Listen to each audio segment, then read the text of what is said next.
It's generally agreed that the New England Patriots need to keep focusing on finding top talent and building depth at the wide receiver position. Recent drafts have brought in some intriguing prospects like Douglas, Boutte, Polk, and Baker. The team also has Bourne, who has been the team's top wideout during his time in Foxborough.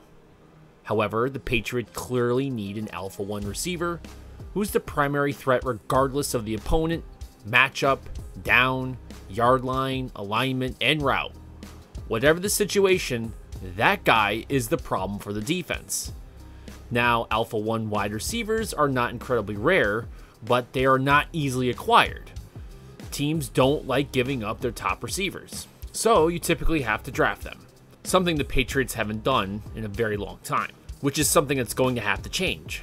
Well, the Patriots have a laundry list of issues, including bolstering the offensive line, as well as several issues on defense that need to be addressed. Now, I think most of the Patriots fans are supporting a left tackle or some offensive line help in the first. So receivers like Tech McMillan and Luther Burden would most likely not be available in the second. So how do you find that big Alpha 1 on day 2?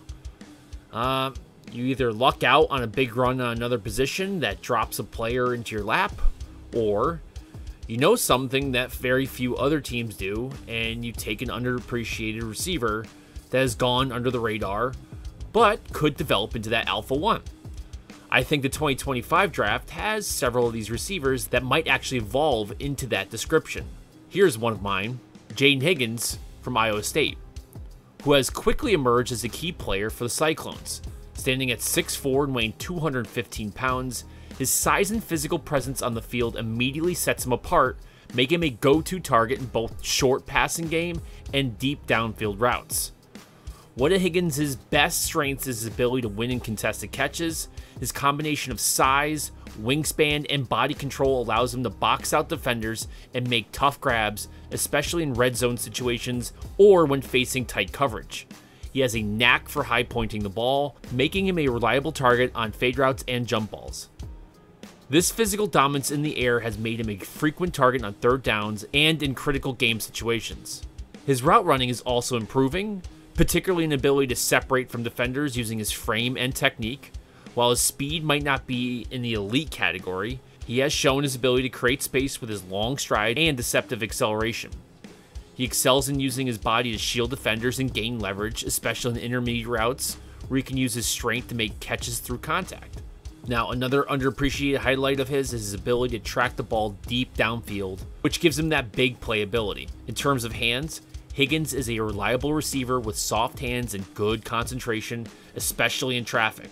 He also shows willingness to take hits after the catch and is very difficult to bring down. On the downside, his top-end speed is just not elite, which will limit him to be considered a very big, deep threat. Another thing he can improve on is short area quickness. He's a tall dude, so he's not going to be super sudden, and he's not going to have an incredible burst that everybody wants to look for, and his footwork is not amazing. So there is the question is, can he handle more complex routes? Which a lot of people would probably think, hey, that's one of the things that you want to look for in Alpha 1 wide receiver. You know, some people would notice he doesn't create that massive separation at the top of the routes, and I get the concern. However, he's not a receiver that requires to get separation at the top of the route, nor does he have to be at the top to be effective. Now, what do I mean? Higgins is a viable target at the snap of the ball. He doesn't need the route and the associated concepts and schemes to be an operative receiver. He's 6'4" and is slippery enough to be a problem from the hike. There you go. That is why I think he can develop into an Alpha 1. His size, physicality, and ability to win contested catches makes him a matchup nightmare for defensive backs, because there isn't a point in time when he's on the field where a defender has a dominant advantage on him. If he continues to develop his route running, agility, and quickness, Higgins could find himself high up on NFL draft boards, potentially rising as a day 2 pick in the 2025 NFL draft. I think his ceiling is high, and with continued growth, he could become a productive wide receiver at the professional level and could be a valuable player for the Patriots. For me, I think he's a solid day 2 guy, and depending on how the board develops, could be a second round target for the Patriots.